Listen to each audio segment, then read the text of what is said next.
Welcome to Creation Media Podcast.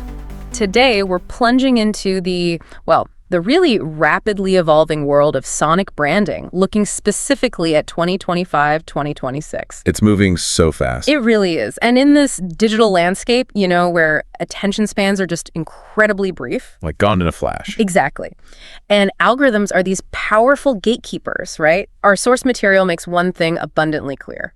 Brands, they have to do more than just be seen. They absolutely must be heard. Heard and felt, really. Yeah. So we've got some truly compelling insights today, drawn from a deep dive into a source called Sonic Soul, Brand Identity Through Sound in 2025-2026.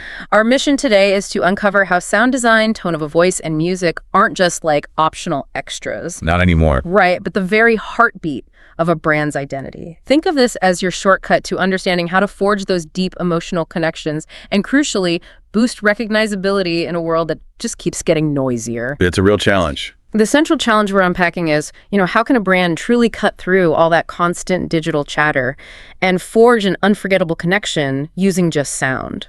Yeah, and it's fascinating how critical sound has actually become. Audio consumption is just exploding everywhere. It really feels that way. Our research shows podcasts alone, they now reach over 500 million listeners globally. That's huge. 500 million. Wow. And then you look at short-form video platforms like TikTok or Instagram Reels. Sound accounts for a remarkable 70% of their engagement. 70%. That's massive. It's not just background noise, though. Not at all. It's fundamental. And get this. Brands that really leverage these sonic elements are seeing up to 20% higher recall rates. 20% higher recall, just from sound. Yep. It's not about how loud you are. It's about resonance, memorability. Okay. So throughout our discussion, we'll explore how brands are meticulously designing sounds, for maximum memorability, crafting tones for those authentic connections, and composing music for, profound emotional impact. And we also need to touch on how fans react, right? And the algorithms. Exactly. We'll see how fan reactions and these powerful algorithms can either amplify or sometimes dampen these efforts.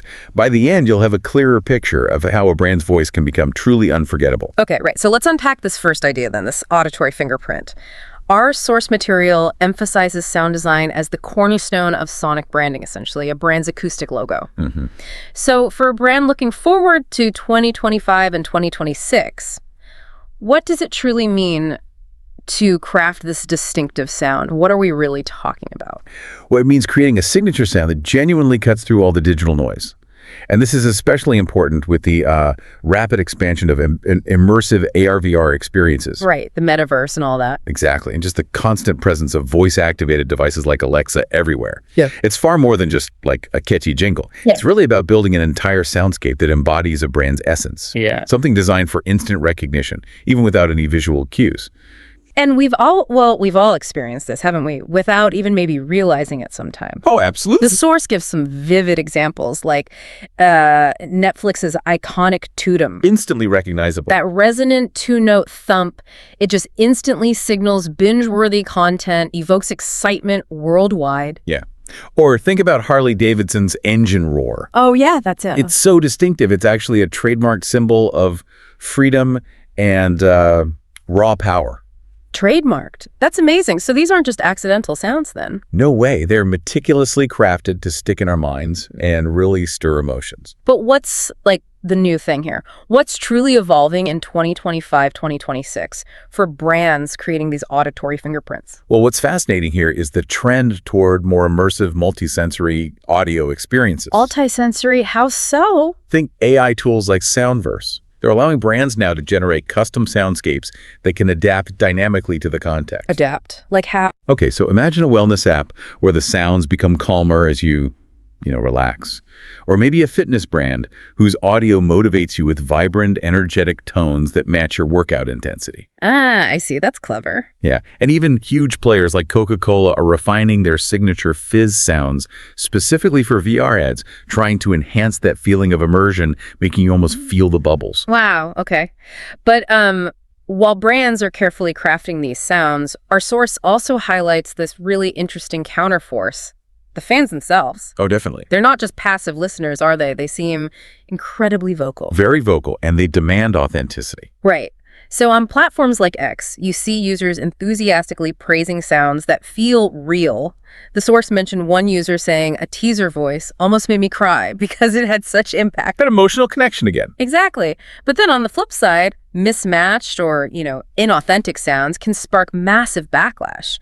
Like in gaming communities, criticizing even subtle voice shifts for lacking the original character's edge. Yeah, gamers are passionate. They notice everything. So for a brand, how challenging is it to navigate this incredibly sensitive landscape of fan expectations? It sounds tricky. It is tricky. And then you have to ask, how do algorithms play into all this?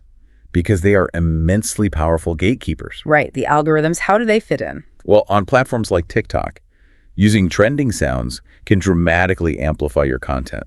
We're talking boosting visibility by up to a staggering 98%.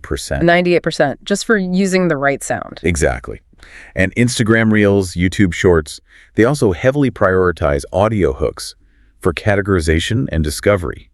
It often determines if your content gets seen at all. So align with the trends, you get lifted up, ignore them. And you're essentially buried. Yeah.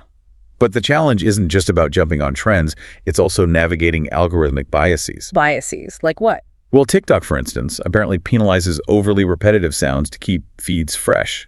So you can't just use the same thing over and over. Okay, that makes sense. Keep it interesting. Right.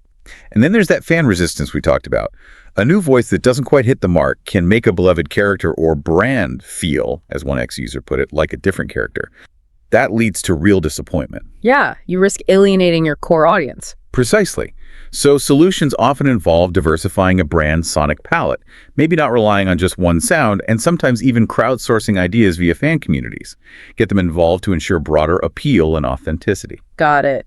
So it's clearly not just about creating a distinct sound, is it? It's also crucial how that brand speaks, its unique verbal personality, especially now when devices literally talk to us every day. Absolutely. Our source calls this the brand's verbal soul, how it sounds in ads, posts, voiceovers, everywhere.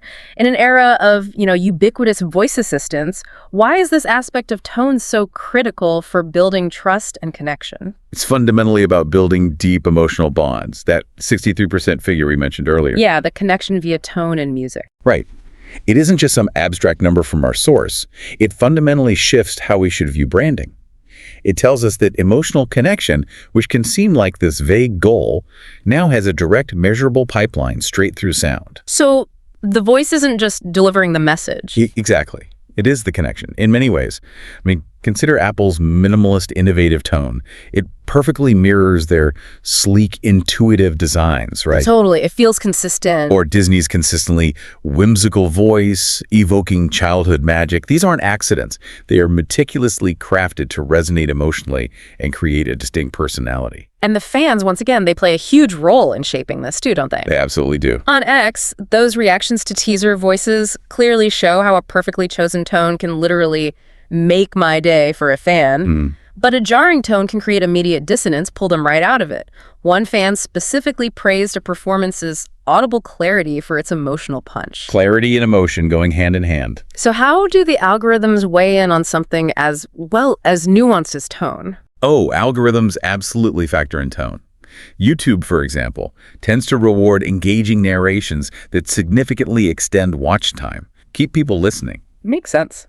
TikTok, on the other hand, heavily favors energetic tones, especially right at the start, within those crucial first 3 seconds of a video. Gotta grab attention fast. A 3-second rule. Yeah. And Instagram seems to prioritize inclusive tones, often encouraging complementary, accessible captions to broaden reach. Interesting. So brands need strategies for this. Definitely. They're using sophisticated strategies, like defining a really clear tone guide. For instance, maybe empathetic and empowering for a wellness brand, or bold and adventurous for an outdoor gear company. So everyone's on the same page. Exactly. They're also leveraging AI for tone analysis to ensure consistency across different platforms and creators, and adapting tones contextually, casual for a TikTok post versus more professional for a LinkedIn update. Right. Context matters. And the real cutting-edge trend is hyper-personalization, where AI might adjust tones based on specific user data.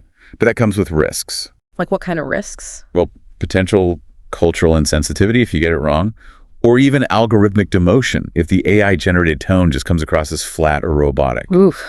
Yeah. So testing diverse tone variants, maybe through A/B testing, is really key to success here. Okay, so we've covered the auditory fingerprint, the sound design, and the tone of voice. Finally, let's talk about music. Our source calls it the emotional glue of branding. It's a great way to put it. It has this incredible power, doesn't it? To evoke joy, nostalgia, excitement, maybe faster, more profoundly than visuals alone ever could. How deeply does music really connect consumers to brands? Oh, very deeply indeed. The research backs this up. That same source shows a substantial 63% of consumers report experiencing deeper connections with brands, specifically through their original music. 63% again. Wow. Yeah, that's consistent. Think of some truly iconic examples. Yeah. Intel's unmistakable 5-note bong. Instantly know it's Intel. Innovation. Right. Or McDonald's I'm Lovin' It jingle, globally synonymous with, like, simple joy. Totally. You hear it, you know the brand. And music agencies are now actively involved in this, strategically aligning specific tunes with brand values to amplify their overall impact and ensure maximum resonance. It's a core part of the strategy. And the fans are central here too, right? Yeah, Influencing music choices in a very direct way. absolutely. You see it all the time. Expos are constantly buzzing, hyping sounds that sound so good, or conversely, lamenting changes to beloved musical elements. People get attached. Very attached. And viral fan remixes can even take official brand music and dramatically boost its reach in unexpected ways. Free marketing, almost. So beyond just fan appeal, what's the algorithmic connection when it comes to music? Do the platforms care? Oh, algorithms absolutely love music. It's a critical component for virality and engagement on most platforms these days. Oh, so? Well, TikTok, again, dramatically increases visibility for videos that use trending tracks, boosting them by up to 98%, remember. That huge number again. Yeah. Okay. YouTube heavily favors engaging soundtracks that keep viewers hooked, contributing to longer watch times, which YouTube loves. Right. Watch time is king there. And Instagram Reels, of course. They thrive on catchy beats and trending audio. Often, the audio is the primary driver of discovery for Reels. So brands need a music strategy too. Definitely. They're responding by creating original tracks, sometimes using AI for cost effectiveness, which is interesting. Or they collaborate with established artists to inject authenticity and maybe tap into that artist's fan base. Smart. They're also using music theory quite strategically, like using major keys for an uplifting feeling or minor keys for something maybe more introspective or serious. And crucially, tracking fan reactions through sentiment analysis tools helps them fine-tune these musical choices over time. It sounds like a continuous process. What about the future? Where is music in branding heading? Well, the future holds even more sophisticated applications, things like adaptive music in apps that actually changes based on user activity or mood. Like the soundscapes you mentioned earlier. Exactly, but with full music tracks. Yeah. And also things like sonic AR filters that create augmented reality soundscapes layered onto the real world. Wow. Okay, that sounds pretty advanced. But what are some of the biggest, practical challenges brands face when they're trying to leverage music right now in 2025, 2026? Well, copyright disputes remain a perennial challenge in the music industry. Licensing can be incredibly complex and expensive. Always a minefield. It really can be. And additionally, these potential algorithmic shifts, like that rumored M2 split on TikTok. Oh, right. You mentioned that. What is that again? It's a potential update that might segment global markets more sharply. If it happens, it could require distinct region-specific sounds or music licenses for different global markets, adding another layer of complexity. Ugh, more hurdles. So what are the solutions? Well, diligent use of license-free libraries for maybe more generic needs, and ensuring meticulous global compliance for any original or licensed music you do use. It really just means being proactive and strategically planning ahead.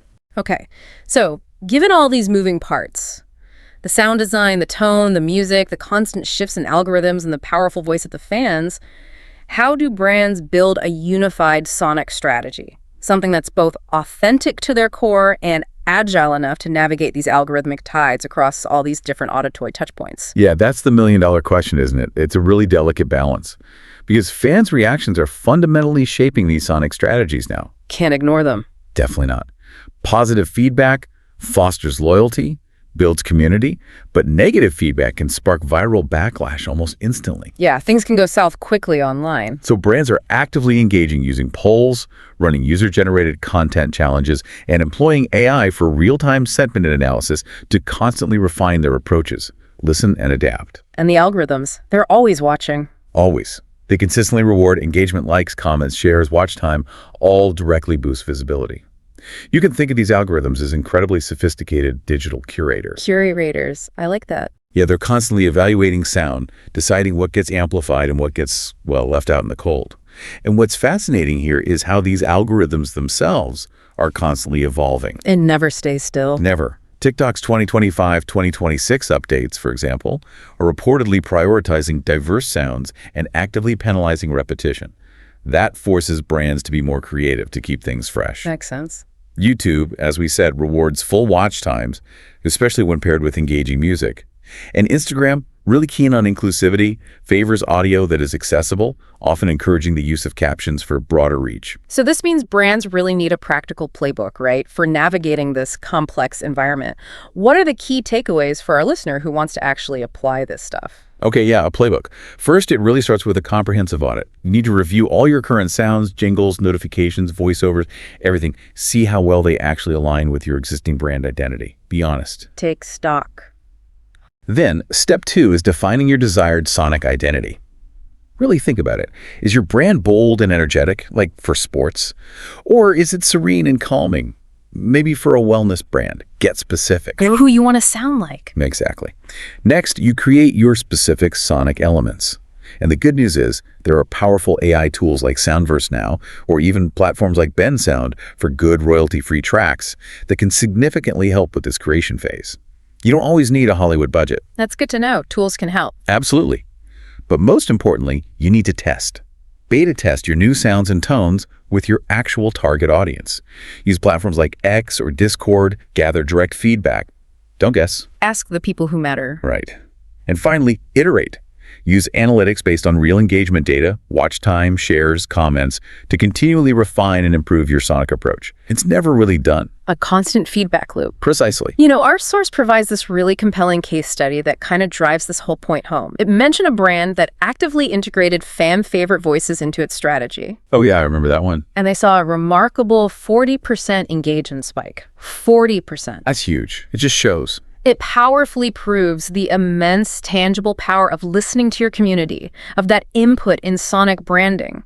It really underscores that heading into 2025-2026, sonic branding isn't just like a nice to have, it feels non-negotiable. Absolutely non-negotiable. It's about infusing soul into your brand through thoughtful sound design, an authentic tone, and compelling music. Right. And all of that needs to be guided and amplified by this dynamic interplay of fans and algorithms. Right. If we connect this to the bigger picture, it's really about transcending mere noise. It's about making noise that actually matters, that resonates deeply with people. Your brand can become an emotional symphony that captivates and connects. An emotional symphony. I like that framing. So maybe this raises an important question for you, the listener, to consider as we wrap up. What's one sound, or maybe a tone of voice, or a piece of music that instantly brings a brand to mind for you? Yeah, think about that visceral reaction. And why? What emotional symphony does it compose in your mind and maybe even your heart? Something to ponder. Definitely food for thought. We really hope this deep dive into the world of sonic branding has given you some powerful insights, some practical ideas perhaps, into how sound can truly define a brand and leave an unforgettable impression. Hopefully it struck a chord. Thank you to Lesson Creation Media Podcast. Please follow us to get more creative media tips.